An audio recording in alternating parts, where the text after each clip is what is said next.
Hello students, in this video we will read our lesson The Address. This lesson is in your 11th class in the book Snapshot. The Address, जैसे कि नाम से ही दिख रहा है, address एक पता, रिटन बाय मार्गा मिनको. अब ये लेसन के बारे में थोड़ा सा पहले इंट्रोडक्शन जान लेना जरूरी है. ये लेसन किसके बारे में है? एक वॉर के प्री कंडीशंस और पोस्ट कंडीशंस यहाँ दिखाई गई है. प्री वॉर और पोस्ट वॉर दिखाया गया है कि जब ये सेकेंड वर्ल्ड वॉर है तो उस दौरान कैसे हालात थे, सोशल इकोनॉमिक जो कंडीशंस थी वो वॉर से पहले कैसी थी और वॉर के बाद में क्या क्या चेंज आए हैं, वो सारे स्टोरी में दिखाए गए हैं. तो जो नरेटर है वो एक लड़की है. वो युद्ध के पहले कैसी उसकी लाइफ थी और युद्ध के बाद उसकी लाइफ कैसे हो गई है वो यहाँ दिखाया गया है.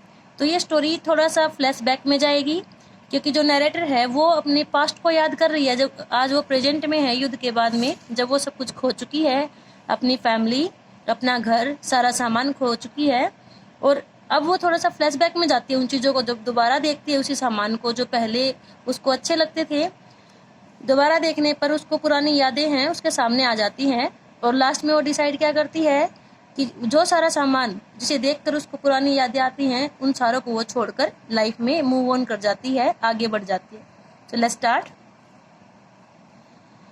This short story is poignant account of a daughter who goes in search of her mother's belonging after the war in Holland. Holland है, यूरोप में है.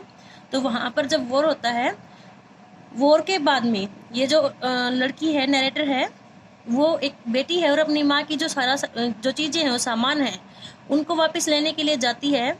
When she finds them, the object evoke memories of her earlier life. और जब उन चीज़ों को वो देखती है, वो उनको अपने सामने पाती है, वो सारी चीज़ें क्या करती हैं, उसके सामने उसकी पहले वाली लाइफ की यादों को तरोताज़ा कर देती हैं, थोड़ा सा उजागर कर देती है, भड़का देती हैं. However, she decides to leave them all behind and resolves to move on. और बाद में डिसाइड क्या करती है कि सारी चीज़ों को पीछे छोड़ देगी क्योंकि वो अच्छे पास्ट की याद दिला रही हैं, और आगे बढ़ जाती है. Let's start. अब फिलहाल सीन कहाँ है कि युद्ध के बाद में वो लड़की वापस आ गई है. एक्चुअली उस लड़की की मम्मी ने क्या किया था, अपना सारा सामान अपनी फ्रेंड के घर पे रखवा दिया था ताकि जब युद्ध खत्म हो तो वो सारा सामान उनको वापस मिल जाए.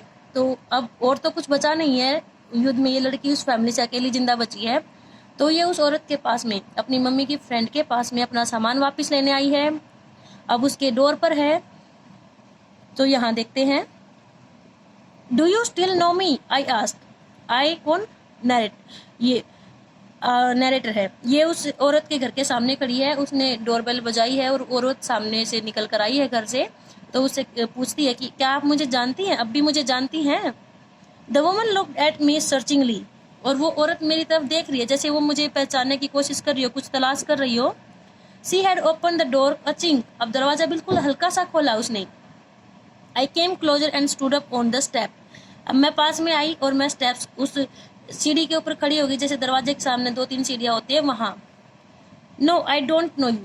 अब उसने सामने से क्या आंसर दिया? नहीं, मैं नहीं जानती आपको. I am Mrs S daughter. अब ऐसे ये मिसिज एस कौन है? जो ये नरेटर है उसकी माँ है, उसका नाम मिसिज एस दिखाया गया है. तो लड़की ने अपना इंट्रोडक्शन दिया है कि मैं मिसिज एस की बेटी हूँ. She held her hand on the door as though she wanted to prevent it opening any further. और उसने क्या किया, दरवाजे को पकड़ लिया, हाथ अपना held her hand on the door, दरवाजे पर अपना हाथ रख दिया जैसे कि वो चाहती हो कि वो दरवाजा और आगे ना खुले. Her face gave absolutely no sign of recognition. अब उसके चेहरे से बिल्कुल ऐसा नहीं लग रहा था कि वो मुझे पहचान रही है. पहचान के कोई निशान उसके चेहरे पर दिखे नहीं. She kept staring at me in silence. और चुप होकर वो मुझे घूर रही थी. Perhaps I was mistaken. अब नरेटर ने क्या सोचा कि शायद गलत पते पर आ गई हूँ मैं, गलत एड्रेस है ये. आई थॉट, मैंने सोचा, perhaps it is not her. शायद ये वो लेडी नहीं है जिसके घर मुझे जाना था, जिसे मेरी माँ ने सामान रखने के लिए दिया था. I had seen her only once flittingly. Flittingly क्या होता है? हल्का सा, एक झलक जैसे होती है. तो कह रही कि मैंने उसे सिर्फ एक ही बार देखा था, उस लेडी को, उसकी माँ की फ्रेंड को. And that was years ago. और वो भी कब देखा था? कई साल पहले. जब अब ये आई कब है? युद्ध के खत्म होने के बाद. तो उस लड़ाई से पहले इसने देखा था इस लेडी को, और वो भी एक ही बार. It was most probable that I had rung the wrong bell. ये संभावना हो सकती थी कि मैंने गलत दरवाजे की घंटी बजा दी है। The woman let go of the door and step to the inside. अब उस लेडी ने क्या किया, दरवाजा खोल दिया, स्टेप टू द साइड, और एक साइड में खड़ी हो गई। She was wearing my mother's green knitted cardigan. अब मैंने क्या देखा, इस नैरेटर ने क्या देखा कि वो मेरी माँ की हरे रंग की बुनी हुई कार्डिगन क्या होती है, जैसे स्वेटर वगैरह होती है उनकी बनी हुई, वो पहने हुई थी। तो अब तो इसने पहचान लिया कि ये तो वही लेडी है, मेरी माँ की स्वेटर इसने पहनी हुई है। The wooden buttons were rather pale from washing. और जो उस कार्डिगन पर लकड़ी के बने हुए बटन्स लगे थे वो बार बार धोने की वजह से पीले पड़ चुके थे। She saw that I was looking at the cardigan and half hid herself again behind the door. अब उस औरत ने भी देख लिया कि मैंने उस कार्डिगन को देखा है, मैं देख रही हूँ उस कार्डिगन को ध्यान से, और उसने अपने आप को आधा फिर से दरवाजे के पीछे छुपा दिया। But I knew that I was right. पर मुझे तो पता था ना अब कि मैं बिल्कुल सही जगह पर आई हूँ। Well, you knew my mother, I asked. मैंने क्या पूछा, अच्छा तो आप मेरी माँ को जानती थी। Have you come back? said the woman. अब देखो उसने क्या कहा है, Have you come back? अच्छा क्या आप वापिस आ गई हो। अब ये जो लाइन है ये बहुत ही इंपॉर्टेंट है। ये लाइन शो कर रही है कि जो ये औरत है वो उस लड़की को जानती है। I thought no one had come back. मैंने क्या सोचा था कि कोई भी वापिस नहीं आएगा। क्यों वापिस नहीं आएगा? ये लाइन शो कर रही है कि जो वो वॉर था वो बहुत ही डिजास्टरस था। इस लेडी ने कभी सोचा नहीं था कि ये लोग कभी वापिस आएंगे, तो सोच लिया कि मुझे लगा था कोई भी वापिस नहीं आया होगा। Only me. नैरेटर क्या कह रही है, बस मैं वापिस आई हूँ। अब इस फैमिली से और कोई जिंदा नहीं बचा है, सिर्फ नैरेटर बची है जिंदा। अ door open and close in passage behind her.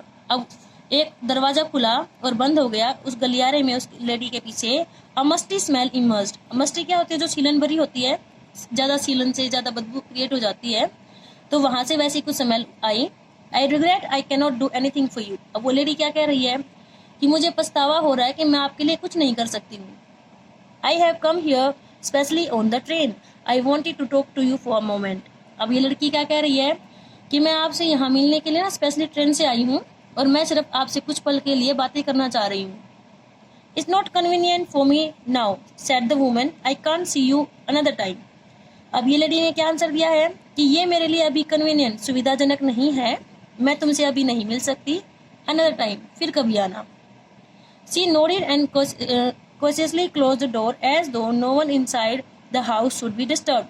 अब उसने सिर हिला दिया और क्या किया, बड़ी सावधानी से दरवाजे को बंद किया ताकि घर के अंदर कोई भी डिस्टर्ब ना हो, ताकि घर में किसी को पता ही ना लगे कि कोई बाहर भी आया है। I stood where I was on the step. अब मैं वहीं खड़ी रही जहां मैं सीढ़ियों पर खड़ी थी।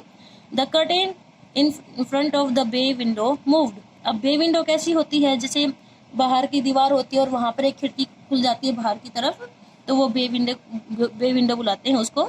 तो वहां पर एक पर्दा लगा हुआ था खिड़की में, मूव्ड, वो पर्दा हिला। समवन स्टेयर्ड एट मी, और पर्दे को हटाकर किसी ने मुझे देखा। And would then have asked what I wanted, और शायद उसने ये भी पूछा होगा कि मुझे क्या चाहिए। ओ nothing, the woman would have said, और लेडी ने क्या कहा होगा अंदर जाकर, कुछ नहीं। इट वॉज नथिंग, कुछ भी नहीं था। जब वो अंदर गई तो किसी ने पूछा होगा कि कौन है, क्या चाहिए, तो लेडी ने आंसर क्या दिया कि कुछ नहीं, कोई नहीं था। I looked at the name plate again, और मैंने फिर से जो नेम प्लेट लगी हुई थी वहां उसको देखा। डॉर्लिंग इट सेड, क्या नाम लिखा हुआ था, डॉर्लिंग। जो लेडी वहां अंदर थी उसको नाम दिया गया मिसिस डॉर्लिंग, और ये घर भी किनका है, डॉर्लिंग, जैसे नेम प्लेट पर नाम लिखवा देते हैं surname. In black letters on the white enamel, और जो पट्टी लगी हुई थी व्हाइट रंग की एनेमल की बनी हुई लगी थी, और उन पर ब्लैक लेटर्स में लिखा हुआ था Darling. And on the jam, jam क्या होता है, जो दरवाजे के ऊपर एक छोटी सी स्पेस बनाई होती है जिसको हम आमतौर पर छज्जा बुलाते हैं। A bit higher the number 46, और वहां पर जैम पर जैसे चौखट वगैरह होती है वहां जैम पर क्या लिखा हुआ था, नंबर 14। ये आपको याद रखना है कि घर का नंबर क्या है, 46, और वो लोग कौन थे, डॉर्लिंग।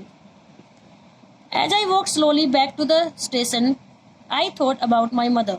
अब देखिए ये प्रेजेंट में है, वॉर के बाद में पोस्ट वॉर दिखा रखा है, तो ये लड़की वापस चली जाती है स्टेशन पे और क्या सोचने लग जाती है अपनी माँ के बारे में। अब ये फ्लैशबैक में जाएगी, युद्ध से पहले की कंडीशंस हैं वो याद करेगी।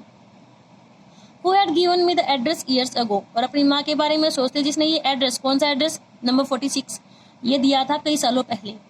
It had been in the first half of the war, और ये कब का टाइम था? जब वॉर का फर्स्ट हाफ था।